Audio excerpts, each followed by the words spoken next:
Arsenal kepincut bomber muda Benfica ini. Perburuan striker baru Arsenal berlanjut. The Gunners kini dilaporkan berminat pada striker muda Benfica, Marcos Leonardo. Sejak awal tahun kemarin Arsenal memang berencana merekrut striker baru. Mikel Arteta butuh tambahan tenaga di sektor itu setelah performa Gabriel Jesus menurun. Arsenal sendiri gagal mendapatkan striker baru di musim dingin nanti karena masalah FFP. Namun mereka bertekad untuk membeli striker baru di bursa transfer musim panas nanti.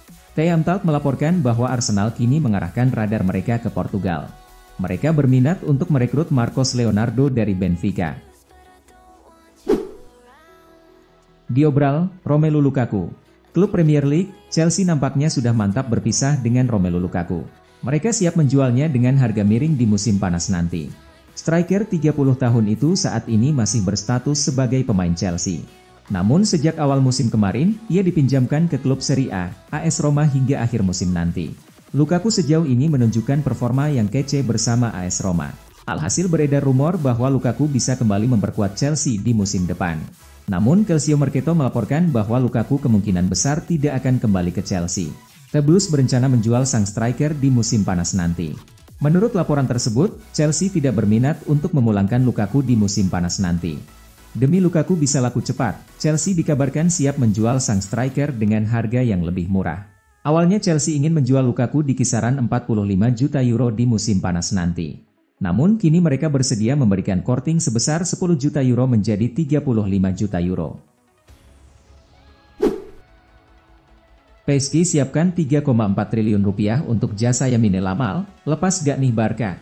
Klub La Liga, Barcelona mendapatkan tawaran menggiurkan baru-baru ini. PSG diberitakan ingin merekrut Lamine Yamal sebagai pemain baru mereka.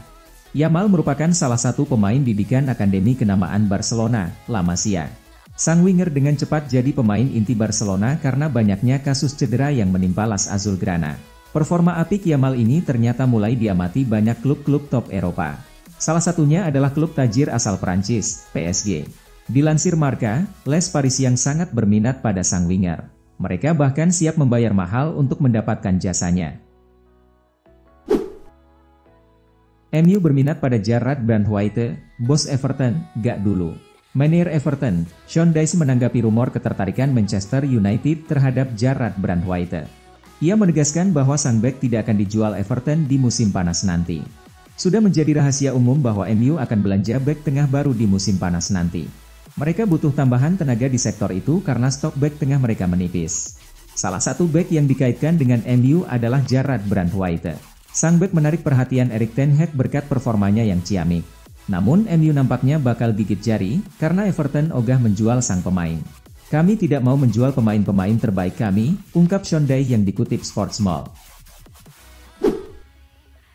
Bersemi kembali, Liverpool segera balikan sama Michael Edwards. Ada kabar baik datang bagi para pendukung Liverpool. Michael Edwards dilaporkan sedikit lagi akan bergabung kembali dengan The Reds. Edwards merupakan mantan direktur olahraga Liverpool. Ia merupakan sosok di balik keberhasilan The Reds merekrut pemain-pemain seperti Roberto Firmino, Mohamed Salah, Fabinho, Virgil van Dijk, Alisson Becker dan lainnya. Pada tahun 2022 kemarin Liverpool berpisah dengan Edwards.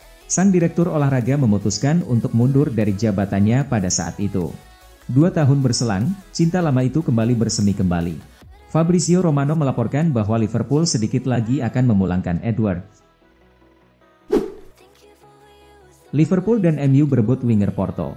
Raksasa Premier League Liverpool dikabarkan berniat untuk mendatangkan winger milik Porto, Wenderson Galeno. Winger berusia 26 tahun itu tampil produktif bersama Porto pada musim 2023-2024 ini. Sejauh ini ia sudah mencetak 13 gol dan 11 assist dari 26 pertandingan di semua ajang kompetisi. Total, sejauh ini ia sudah bermain sebanyak 110 kali bagi Porto. Total ia mengemas 30 gol dan 20 assist. Galeno sendiri merapat ke Porto sejak tahun 2016. Sekarang ini ia terikat kontrak di klub Portugal itu sampai 2028. Penampilan Wenderson Galeno itu kabarnya menarik perhatian Liverpool. The Reds lantas disebut tertarik untuk memboyongnya pada musim panas 2024 mendatang. Liverpool bukan satu-satunya tim Premier League yang mengincar Wenderson Galeno. Rumornya, Manchester United juga tertarik pada pemain Brasil ini. Mbappe dicadangkan lagi, PSG gagal raih kemenangan lagi. PSG gagal memetik kemenangan di lanjutan Ligue 1 2023-2024. Berhadapan dengan Reims, Les Parisiens hanya mampu bermain imbang 2-2. PSG mencetak 2 gol di laga ini berkat gol bunuh diri Yunis Abdelhamid dan gol Gonçalo Ramos. Sementara Reims mencetak 2 golnya melalui aksi Marcel Munetsi dan Omar Diakite. Berkat hasil imbang ini, PSG masih bertahan di puncak klasemen Ligue 1 dengan raihan 56 poin. Sementara Reims juga tertahan di peringkat 9. Dani Ceballos diinginkan oleh mantan klub di musim panas. Dani Ceballos memperbarui kontraknya dengan Real Madrid musim panas lalu setelah mendapat jaminan menit bermain reguler di klub. Bagaimanapun, dia menghabiskan banyak waktu di pusat perhatian musim lalu ketika Luka Modric absen karena cedera. Seperti yang disampaikan Mundo Deportivo, Real Madrid kembali dikaitkan dengan kepindahan ke Real Betis, seperti yang beberapa kali dilakukannya sebelumnya. Namun kali ini, ada kemungkinan besar kesepakatan itu akan membuahkan hasil. Outlet Spanyol tersebut mengungkapkan bahwa Los Verdiblancos terus mengincar bintang Real Madrid tersebut. Mereka percaya bahwa tahun ini adalah tahun di mana mantan pemain muda mereka akhirnya akan kembali ke tanah air. Teori konspirasi, Harry Kane ke Bayern Munchen itu biar lebih mudah gabung MU. Sebuah teori menarik disampaikan Kevin Nolan. Pelatih asal Inggris itu menyebut bahwa Harry Kane punya maksud lain di balik kepindahannya ke Bayern Munchen. Kane bisa dikatakan salah satu ikon Tottenham dalam 1 dekade terakhir. Ia berkembang menjadi salah satu bomber kenamaan dunia berkat ketajamannya bersama Livites. Tak ayal sang striker diminati oleh banyak klub top Inggris, salah satunya Manchester United. Sempat santer dikaitkan dengan MU, Kane justru memilih pindah ke Bayern Munchen. Nolan menyebut bahwa ada maksud lain mengapa Kane pindah ke Bayern. Ia menyebut bahwa kepindahan itu agar memuluskan kepindahannya ke MU di masa depan. Mac Allister kena tendang doku di laga Liverpool versus Man City. Klopp, ya penaltilah. Manajer Liverpool Jurgen Klopp frustrasi dan menegaskan timnya harusnya mendapat penalti di laga lawan Manchester City saat Alexis Mac Allister dilanggar Jeremy Doku. Duel akbar Premier League antara Liverpool versus Manchester City diwarnai kejadian kontroversial. Banyak pihak menilai Liverpool harusnya mendapat hadiah penalti di akhir pertandingan.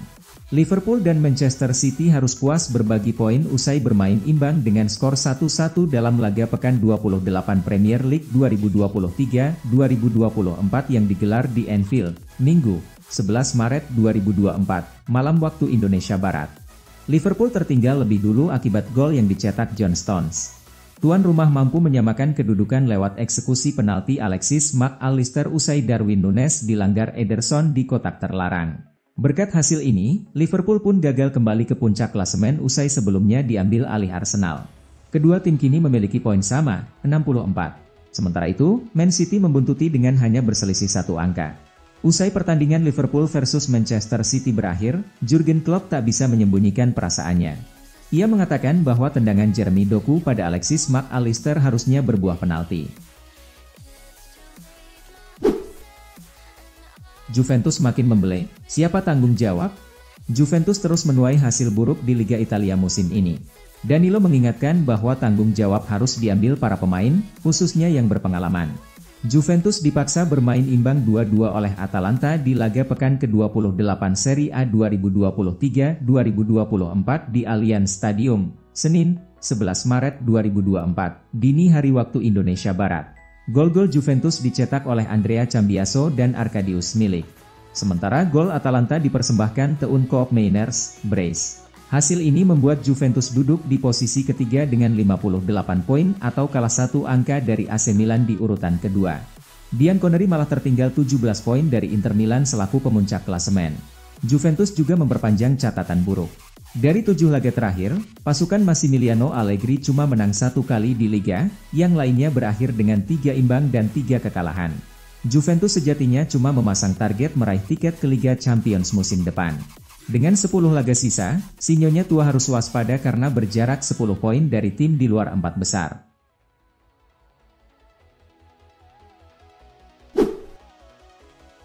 Leverkusen versus Wolfsburg, menang lagi, Alonso tidak terkalahkan 36 laga. Bayer Leverkusen mantap di puncak klasemen Bundesliga setelah berhasil menang 2-0 atas Wolfsburg dalam lanjutan Liga Jerman 2023 hingga 2024. Laga Leverkusen versus Wolfsburg berlangsung di Bay Arena pada Senin, 11 Maret 2024, dini hari waktu Indonesia Barat. Tidak berselang lama, Nathan Tella berhasil mencatatkan namanya pada papan skor berkat umpan silang dari Alejandro Grimaldo pada menit ke-37. Menjelang akhir babak kedua, Florian Wirtz menggandakan keunggulan Leverkusen melalui sepakan voli di depan gawang Koen Casteels pada menit ke-87. Laga berakhir dengan kemenangan telak 2-0 Leverkusen atas Wolfsburg. Pasukan Xabi Alonso mencetak rekor baru untuk klub dengan memenangi pertandingan Liga ke-25 berturut-turut tanpa kekalahan. Kini, Alonso berhasil memimpin Leverkusen tanpa kekalahan dalam seluruh 36 pertandingan mereka musim ini di semua kompetisi. Leverkusen memuncaki klasemen Bundesliga dengan 67 poin, unggul jauh dari posisi kedua yang dipegang Bayern Munchen dengan 57 poin. MLS 2024, tanpa Messi, Inter Miami tumbang. Inter Miami tak diperkuat Lionel Messi saat menghadapi Montreal Impact. Alhasil, Vice City takluk dengan skor 2-3. Inter Miami menjamu Montreal di Chase Stadium, Senin, 11 Maret 2024, pagi WIB dalam lanjutan MLS 2024 pekan keempat. Luis Suarez dan Sergio Busquets cuma jadi cadangan karena kondisinya tidak fit. Mereka kesulitan menembus pertahanan Montreal dan kebobolan duluan pada menit ke-13 lewat tandukan Fernando Alvarez meneruskan umpan sepak pojok Ariel Leicester. Pada babak kedua, Inter Miami baru memainkan Busquets untuk mengubah alur permainan. Mereka baru bisa menyamakan skor pada menit ke-71 lewat Leonardo Campana. Skor imbang cuma bertahan 3 menit karena Montreal unggul lagi 2-1. Dari situasi sepakan bebas, Mathieu Choniere memberikan umpan yang ditanduk Matias Cocaro di depan gawang.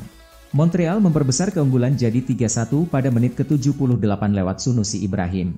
Inter Miami belum menyerah, Jordi Alba memperkecil skor menjadi 2-3. Hingga akhir laga, Inter Miami tidak bisa mengejar dan gagal mendapatkan poin. Anak asuh Tata Martino masih memuncaki klasemen wilayah timur dengan 7 poin dari 4 laga. Montreal di posisi kedua dengan poin sama tapi kalah selisih gol.